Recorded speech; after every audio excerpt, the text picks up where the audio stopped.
trying to persuade others, move others, lead others, one of the most important elements is what I call attunement.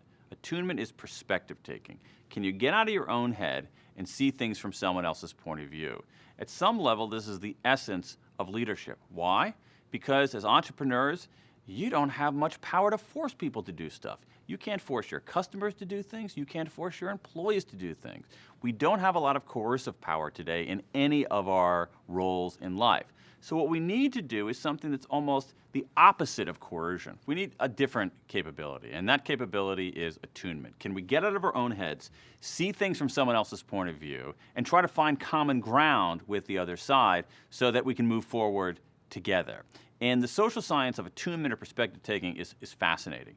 It shows that when we feel powerful, our perspective taking skills degrade. And so feeling powerful can actually impair your capacity to lead effectively.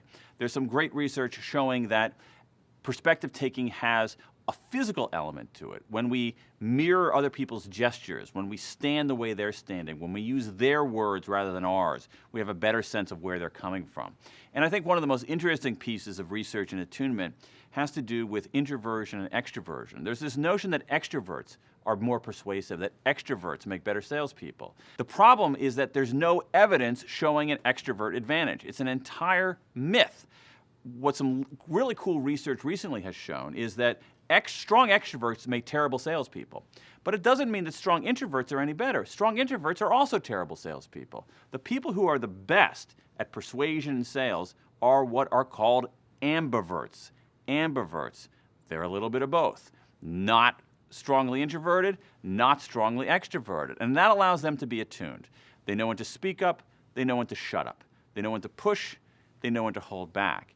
And the best news of all in this is that most of us are ambiverts. Relatively few of us are strong extroverts. Relatively few of us are strong introverts. Most of us are somewhat ambiverted. And so what it suggests is that, again, the way to be more persuasive, the way to be more influential, isn't to be a jerk, isn't to boss people around, but to do fundamentally human things like understand where people are coming from, see the world through their perspective, don't feel too drunk with power, and to be your own regular, awesome, ambiverted self.